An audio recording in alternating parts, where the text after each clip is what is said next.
Hello, my friend.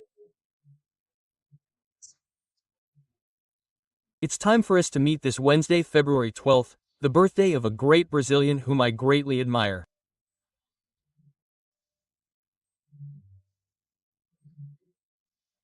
My dream for decades has been that he had been president of Brazil.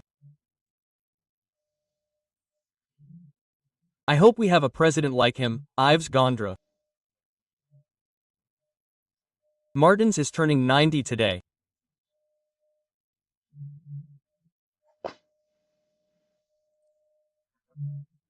He was born in 1935, a brilliant jurist, humanist, liberal, a Christian in practice, and was a great consultant in the Constituent Assembly.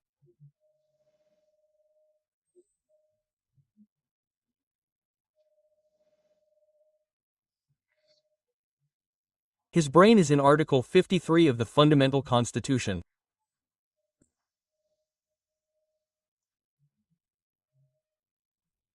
Deputies and senators are civilly and criminally inviolable for any of their opinions, words and votes.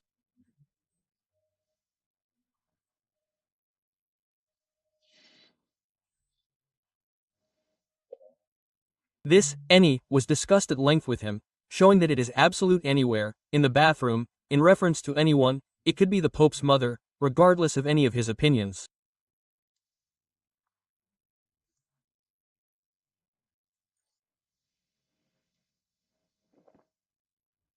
Gondra Martins, a national hero, is 90 years old today.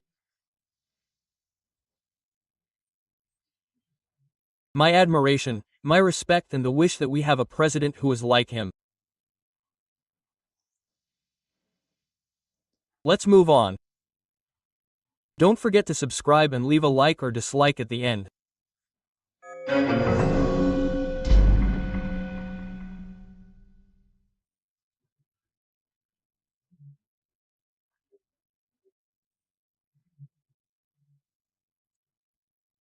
On the 90th birthday of Ives Gondra Martins, who guided the constituents in Article 53, right, the inviolability of deputies and senators, for any of their opinions, this was at stake in the meeting of the parliamentarians with the human rights delegation of the Organization of American States, because the deputies showed that they are indicted, receive at home by the federal police, are targets of searches and seizures, and some deputies are arrested.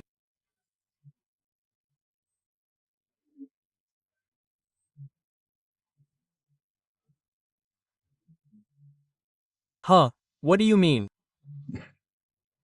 They must not have understood if they live in the United States, the O's headquarters are there, they know that the Constitution is to be followed.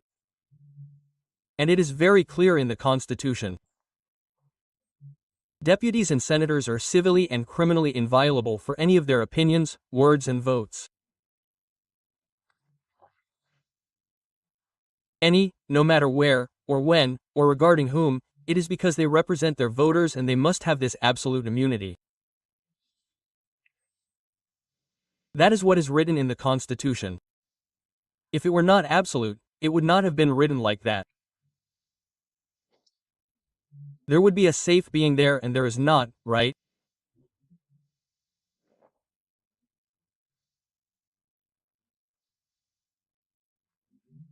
And yet they showed that deputies and senators are victims of non-compliance with the Constitution, and it seems that there is no one to complain to, because the Senate is the only one capable of blocking this, but the previous president of the Senate was sitting on the requests to investigate this, the disrespect for the Constitution.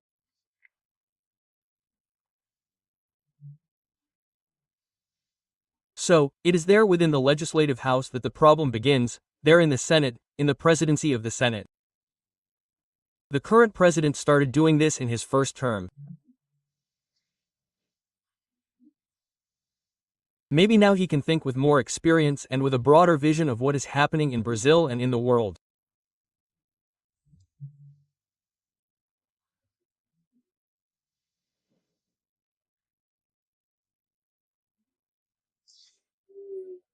But anyway, it was a meeting in which the representative of human rights of the O's had to listen to the brilliant testimonies of Baiaquices, Gustavo Gayer, Nicolas Ferreira, right, Alexander Ramajam, Marcelo Van Houten, Eduardo Guirao, right, among others, right?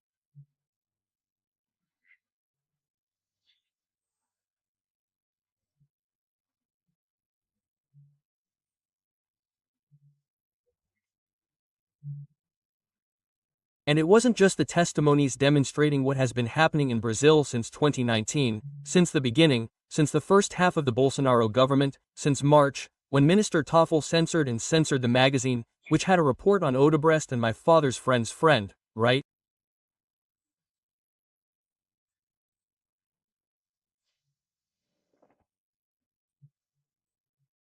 Then, on his own initiative, which is an initiative that is the responsibility of the Public Prosecutor's Office, according to the Constitution, Articles 127, 129, he opened an investigation that the minister Marco Aurelio called, at the time, the end of the world investigation, because, by the way, it hasn't been finished to this day, which is incredible, and he also handed over the reportership without being drawn, without being random. He handed it over, he appointed the rapporteur, who is also not cool, right, Alexandre de Moraes. They explained this. I imagine a guy who lives in the United States, has never seen this in the United States. He's Colombian, maybe in Colombia, I don't know if these things happen below the equator, right?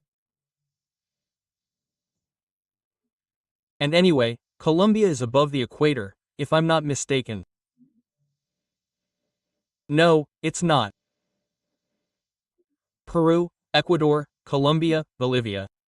Yeah, that's how it is, anyway. Well, he told a prisoner, a political prisoner, Klesau, right, that he had his lawyer, even the public prosecutor's office asking that he be treated at home, that he was in serious condition, and that he died in prison under the responsibility of the Brazilian state.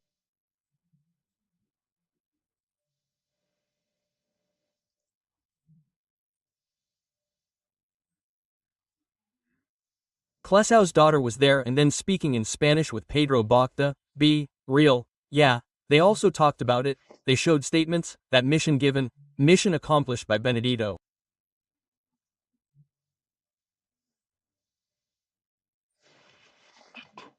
Benedito, yes, right? There are recordings of Minister Gilmar Mendes, Minister Barroso, among which we defeated Bolsonarism. Imagine an American, a European imagining that the Supreme Court justice made a statement like that, right? De Moraes' statements, they showed everything. Unfortunately, they won't leave tomorrow. They won't take a statement from Felipe Martins in Ponta Grossa or visit Daniel Silveira in prison, right?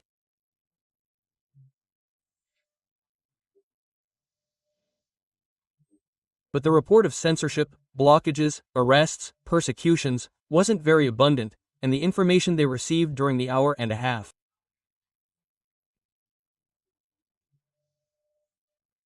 He and Pedro Vaca said they were impressed, right? Well, a listener, a viewer sent me an email about Samuel. Samuel said to me, wow, you made an assessment based on his appearance. Imagine what you would say about Merit Magand, for example. I think Merit Magand is very pure, very kind, right? I confess, Samuel, that before deciding to talk about appearance, I thought about the disheveled hair of a genius like Einstein, right?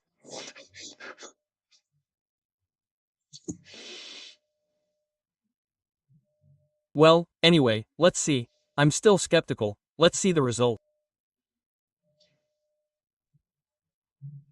I don't anticipate optimism, but rather skepticism. Let's see what comes out of the O's. There's a new factor, Trump, who has already shown that he can cut the subsidies that support the sinecure. The headquarters in Washington is wonderful. The people who work there are fine, right?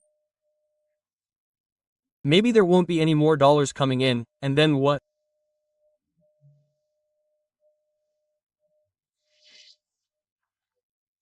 Well, let's wait for the OAS's report or conclusion on human rights, which only came out now, right? These complaints started years ago. It was a complaint that the deputies made. Well, I wanted to. I've already said it here. I wanted to talk again about the interview on Roda Viva with the Minister of Defense, Jose Museo Montero, right?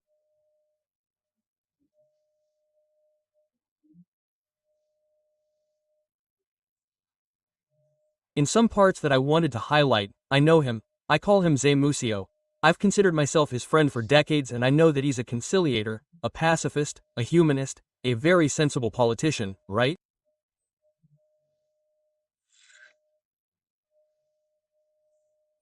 Well, and he wants national pacification. And he reminded us that when you release an innocent person, you're pacifying. When you punish a guilty person, you are doing justice.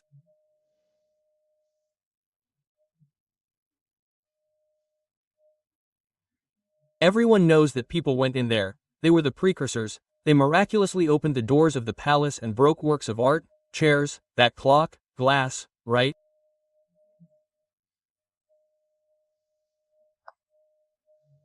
They went in prepared to break things. And I think he is absolutely right, right? That someone who was there taking pictures or went there to take shelter from the smoke of the gas cannot be sentenced the same as someone who broke the clock, for example, and 17 years, we are convicted. It is a lot of punishment even for someone who used lipstick, my god, right? Well, I heard a memory there that Matsunaga was there who killed and dismembered someone, right? She got less than that, she got 16 years. Now he also said the following. These are things that the National Congress can resolve, right? In fact, the National Congress is the one that can change the Constitution, except for the permanent clauses. No one else can change the Constitution made in 1988, made in 87 and 88, right?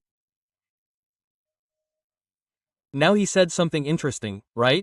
He talked about pacification, but before that I remembered the pacification that I witnessed several times, right? When I was born, Getulio Vargas was still a dictator who pardoned the communists who attempted the coup in 1935 and the integralists who tried to invade the Catate Palace and if I'm not mistaken in 1937, and he pardoned both of them. Juscelino, I remember the rebellions of Air Force officers in Jacaria Kanga and Aragarcus and he pardoned everyone. There was even bombing, right? And he pardoned and I participated. I was in the Figueiredo government when the amnesty that pardoned everyone came out, right? I saw, I witnessed, I myself was the victim of a bank robbery by VAR Palmers and everyone was forgiven. There was amnesty, forgetfulness, as Brissola told me, he said to me, friend, what is amnesty if not forgetfulness? When I wanted to remember episodes involving money and such in the past, right? Well, I heard that Anist is still taking this up. It seems like they want to mess with something that is already in the past. Berzola told me, let's forget the past and build the future. There you have it, that's the tune that Jose Museo, the defense minister, goes along with, right? And he told a story in which he was afraid that he would not be received by the military commanders. He had recently been chosen by Lula. Lula had not yet taken office. It was December 2018. He saw that there was no way to get there. He asked Bolsonaro and Bolsonaro helped. Bolsonaro, the president of the republic, called the military chiefs to receive the future defense minister, right? Well, so this is the coup supporter. What do you mean? He helped the transition, my god, right?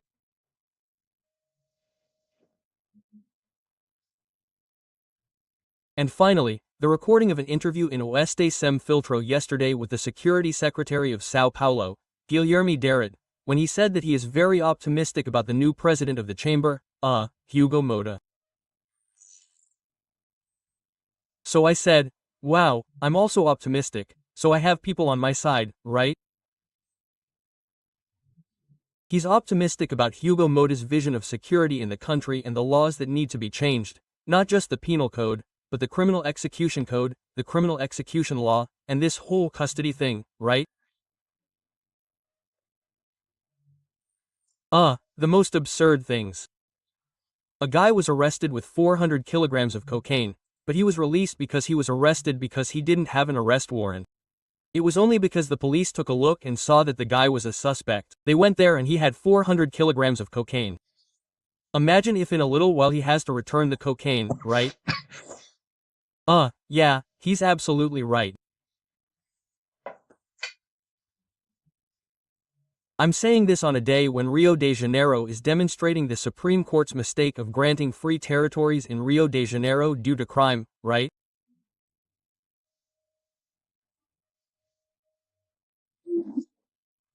Today there was a battle in Rio de Janeiro, closing Avenida Brazil, the Red Line, with injuries. A police helicopter was shot down, and had to land in the middle of nowhere, right?